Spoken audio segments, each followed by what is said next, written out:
first thing people, they come in for a private interview, they're telling God how to run his show. Just be still and know that I'm God. What else would you want to do? I mean, what have you got that is more appropriate an agenda for than speaking to God? And you don't have to go anywhere to do it. Right? I'm with you always. Well, what it would be right now, wouldn't it? And talk to him. He's right here with you. He says, I'll never leave you. Never leave you. Come on. You're an immortal being. You always will be. But doing what? You see, that's the thing. Being immortal is wonderful. If you are ordering your conversations aright, well, what would be aright? My dreams, my missions, my goals, that would be thinking aright. You're going to the end and you're thinking, I am that. See, and that's how you get to be that, because you're thinking you are that.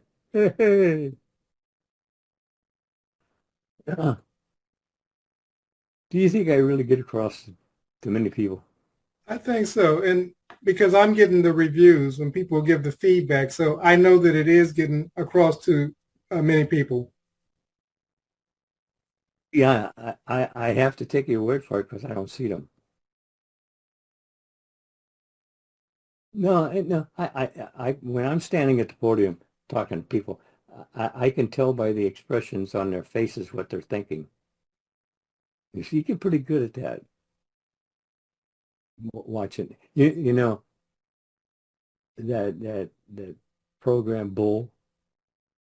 Did you see that?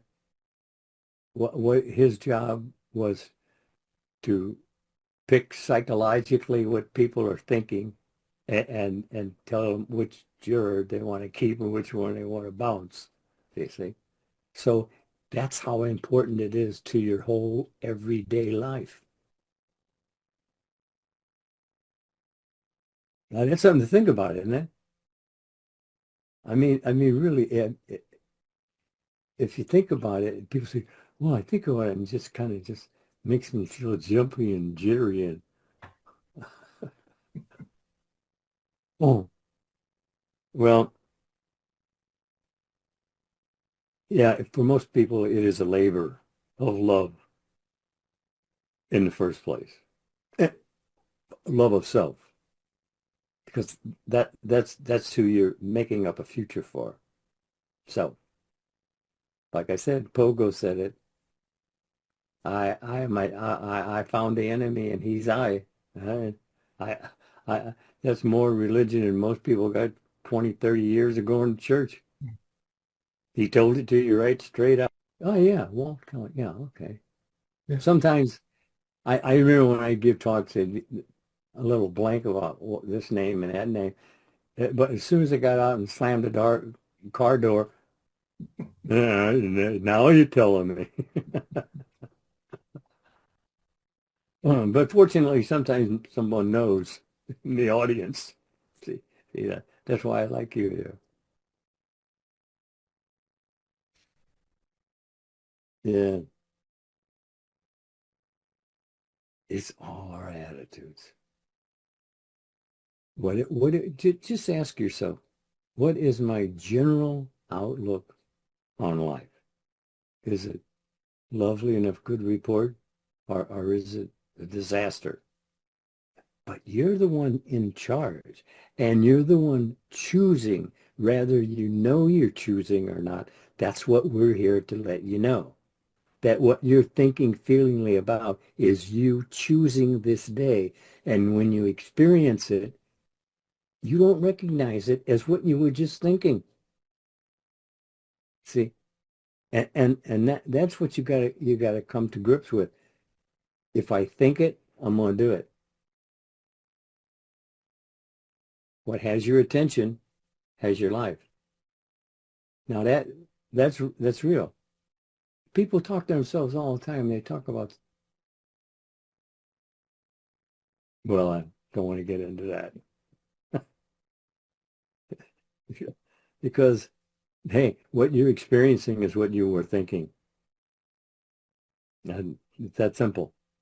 You're actually portraying a part, and that's what you're doing. You're playing a part. Shakespeare had it perfect. All the world's a stage, and all the men and women are merely actors. Actors. You're an actor. But did you choose the part? That's it. You have to choose the part. Because if you don't choose the part, your environment will choose it for you. And then if you complain about what it chose for you, then you get a little more of the same thing. Because that's planting, planting, planting. What? Well, if you didn't like it the first time, you ain't gonna like it 100 times down the line. But people, I mean, the one guy, he told me a story, and I said, well, when did that happen? 35 years ago. 35 years ago. And he's still running it every day. He says, I said, well, how often do you run off that scenario? And he goes, every day. And just like that, every day. Well, why are you torturing yourself? You said it made you miserable, and yet you bring it up every day. Yeah, are you? Yeah, that's what it is. That's what it is. You're addicted to feeling miserable. Hey, but you can be happy, feeling happy. I mean, see, and when someone asked me, well, what is that sign there? Happy hour. Well, I just want to make sure it's that hour.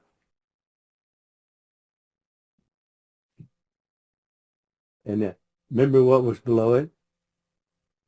Was that heaven? The Taos Pueblo. Oh, yeah. Huh? Yeah. Uh, we went there. Well, we went there quite a bit. We don't go there now often. Well, we don't have any more property there now. But they we were there when they were having I forgot what. No, Patricia tells me what it is. It was, I don't know I forget it. But anyway, they really get into it. I mean, they really do. The dancing and all around the big fire and all that. They really get into it. It's really exciting to watch it. But when I was standing there, just leaning on the fence, thinking about what are they thinking when they're doing that? You see, according to their expressions, they're just really happy. But they had to choose to do it to be happy. Well, so do you. See, like I said, you can't think of two things at the same time. So that is a great gift given to you, that if you say something that's nonsense, you can change it. Or if you hang on to it for a few minutes, then that one will be fed with more like messages, and you can feel miserable for days at a time and not enjoy it, but yet participating in it 100%. And actually, people are addicted to being miserable, and people don't believe that. I tell them, well, but you seem to be enthusiastic about feeling terrible. And they say, oh, no, I don't. That's all you talk about. Come on. That's all you're talking about. That's what you're spewing out into your world, and you with it. What's the word? That's the question. What would we say in winding down? Probably shut up. No, I tell people that you really don't need anything. It's all right, already right with you. You just have to recognize it. You're recognizing the negative because that's kind of habitual thinking. See, and I talk to people. They'll talk for a half an hour on negative, negative, negative, negative, and they don't hear it. You're building a future, and they say, "Well, no, I know that you're being negative." So, are you choosing to be negative? Is somebody else choosing for you? What is it? No, you have to take control yourself. You have to believe you're in control. Most people don't believe they have any control at all. Really, an occasional whoopee, but it goes away quickly because you get habitualized in thinking negative, and you always get what you expect, not necessarily what you want. So, well, I don't think God would help me because I'm very poor Christian. Everybody's a poor Christian. You're a thinking, feeling being, aren't you? Well, you're thinking and feeling, that makes up your world, and it makes up the world of the guy next to you, whether he claims to be religious or not. But the thing of it is that you get what you expect.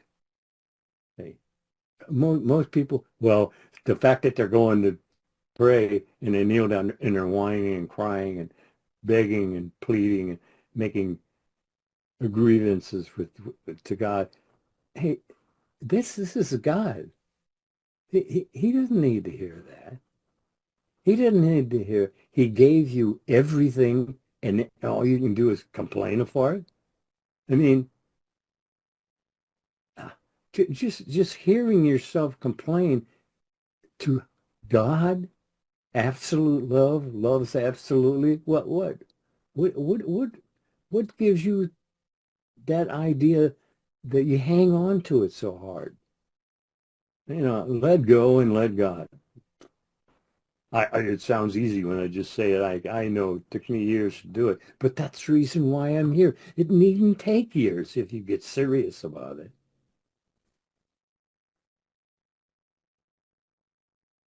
Isn't that right? That's it right there. All you have to do is be serious about it. All things are possible to them who believe.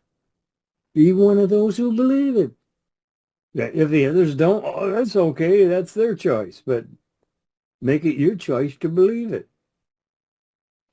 Seeing as how, as you believe, that's what you receive. Why not think about what's lovely in a good report? And that's what you're told to do. Think things lovely and of good report. And as you think, you are. Huh. Because I want it simple. Could you make it any simpler than that? And actually, if you go through when you're reading the scriptures, if you pick up those positive thoughts, you'll find that they're constantly repeated. Not in the same words, but it's constantly being repeated throughout the stories of Scripture. You see, the stories of Scripture are just a pleasant way to let you hear what you need to hear, but you're not doing the choosing of what you hear. It says, "Blessed is the man that does not condemn himself for that which he has allowed." So you're free from that moment. Accept it. Cherish it. Worship it. It's yours. Be still and know that I am God. With you always, will never leave you, omnipresent. That's my parting word. Sir, like always, it's been a pleasure. I'd like to hear a little more from you. Thank you.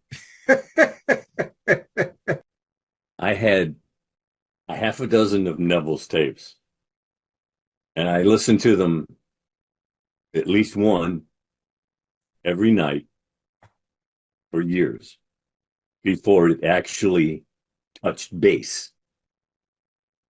I began thinking differently. The importance of having a CD, because what has your focus has your life. Think about it. We're not asking you to join anything, but you have to have the CDs. You have to have the DVDs. You have to listen to them. It's you training this. Listen, listen, listen. But as Mr. Lindell stated, you have to listen to them repeatedly. And again, for those who are interested, click the link below and it will take you to the 4 CD set, and you'll be able to transform not only your mind, but your world.